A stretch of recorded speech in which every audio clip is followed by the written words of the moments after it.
Well, today I am talking with #1 Amazon bestselling author, John Browning. John, how are you today, sir? Doing fantastic. Better than I should be. That's right. That's right. Well, John, in your book, Build a Life, Not a Portfolio, what we're doing in this series is letting you talk about each chapter in your book. And in chapter 2 of your book, you titled it Understanding Your Values. Can you share with us what is the importance of people understanding their values as they start trying to build their life and portfolio? Yeah, it's really, really important and sometimes unfortunately overlooked, the idea of really thinking through what your values are, because money is a very powerful tool. We talked about it being a tool, and it's used in a way that accomplishes what you want your best life to be, hence the name of the book, right? Mm-hmm.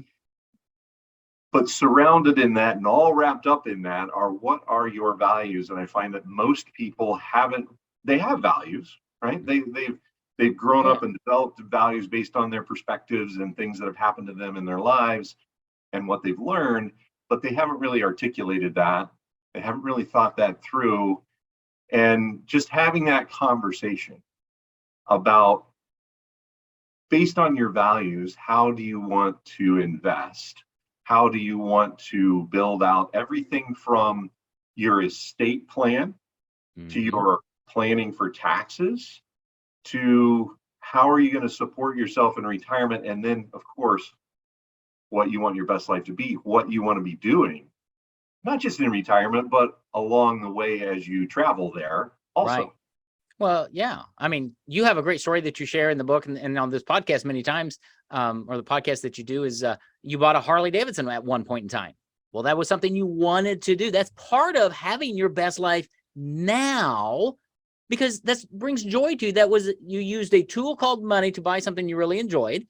And now, but you're also planning for the future. So I think that's what you're trying to say is it's not enough to scrimp and save and just for that rainy day someday in the future, because the future is not promised, right? Let's live today. Let's plan for the future and create your best life. And that's done as you understand your own values. So you help clients work through that process. Again, I'm going to say wrestle with it. We talked about that in the other episode of what does money mean to you? Wrestling with that, wrestling with your values. Those are deep water sometimes, right? Right. And it's a question that we typically ask if somebody's coming into the office, or if we're going over to their house or their office, wherever we meet them, even if it's on a Zoom call. One of the questions that I ask is, why did you want to meet today? And some of them think, well, that's obvious. I want to talk about managing my money for retirement and all that. But why did you think that you wanted to do that? And there's always a reason, right? And that's a great conversation starter and a great place to start. Again, exploring that, what you want your best life to look like, and then we get to the question of why, right? I become like a 2-year-old and I ask the question why like multiple times during the conversation. And it's really interesting because the first why you get because people aren't used to it, right? Especially not with adults. They're not 2-year-olds. And they realize I'm serious, right? And they say, well, because I don't want to run out of money in retirement. And that's definitely, right? That's why. Well, why is that? And why are you worried about that? Why, why? And by the time we get to like 5, 6, 7 whys down, we get to some of the values and what they truly value in life. And that helps direct us in how we plan to build out the roadmap that gets them there. I like it because until you get down to those deep levels, and what you're getting to, I always relate it to the ocean. The ocean has waves that we all look at and we all enjoy and we play in. But the ocean waves are not the strong part of the ocean. It's the current that's underneath the waves that can draw you out, right? Same thing here. Your values are really beneath the surface. And sometimes you have to dig to get down there to them to understand, wow, why do I believe what I believe? Maybe it's because of how I was raised. Right. Okay. Well, is that good or bad? Well, I don't know. Can you change that? Yes. All right. but it's wrestling with all of that to go, what do I want my future to be? And how are your values impacting the next generation?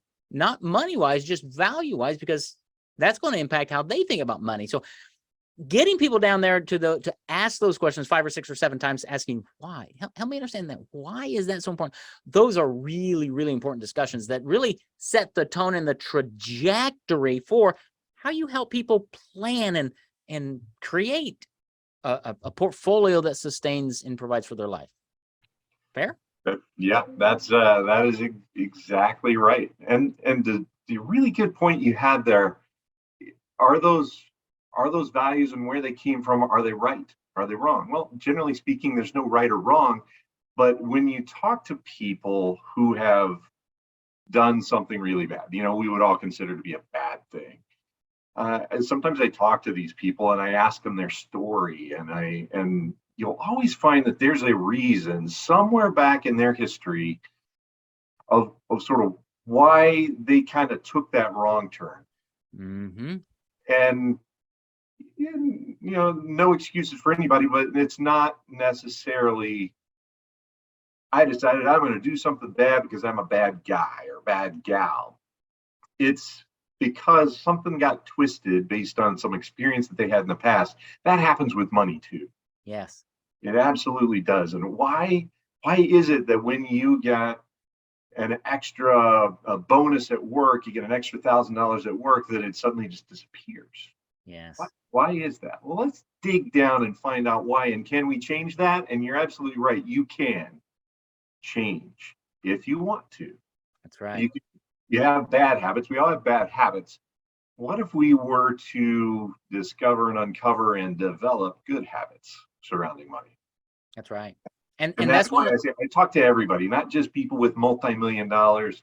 I talk to people who are just starting out, because that's when we tend to develop some of those bad habits. If we can get started early, that's a really great thing. It can affect their entire life after that. Well, it really can. And I know that you've talked on your podcast and in your book about, compound interest and starting early. And all of those, mindset has a lot to do with it, how we think about money, and really, how are you raised? So my parents, my in-laws are now in their 80s, right? Well, how were they raised? Well, they were raised in the post-Depression era. And so that impacts how they think about money. And even if they have $1 million or $2 or $3 in the bank, and they have their retirement plotted out for them for the rest of their life, they still act like they have that scarcity mindset. It's because of how they were raised, right? And the next generation carries that on. So it's really important to understand your values. The other thought that I had is around generosity. I'm around a lot of people who say they're generous people, but when they get that $1,000 bonus, none of it goes to being generous. It goes to buying a new boat or whatever they are, which is okay. Those are decisions you make. But if your value is generosity, then that's when you talk with John and you say, how can I become more generous every single year using whatever dollars I have today, John, because I have limited money? And then let John do his wizardry and bring to the table some options for you. That's the beautiful thing about understanding your values, because when let's say you want to be more generous, when that can play out in your life, you don't have to wait till you die. Be generous now, and that brings more joy in life. So you're building a life, not just a portfolio. That'd be a great title for a book, John. I think so. I think you're right. Yeah. So understanding your values is really, really important. That's one of the things John helps his clients with. So let me just encourage you to reach out to John and request a copy of his #1 Amazon bestselling book, Build a Life, Not a Portfolio. Schedule a conversation with him. That's the first step he's always going to have with a new prospective client, is a conversation. And he's just going to find out about you. So reach out to John, gardeningrockwealth.com, and request a copy of his book. Have a great conversation around helping you understand your values and how does that play out to helping you build a life and not just a portfolio. John Browning, thank you for being here today, sir. All right. It's a pleasure.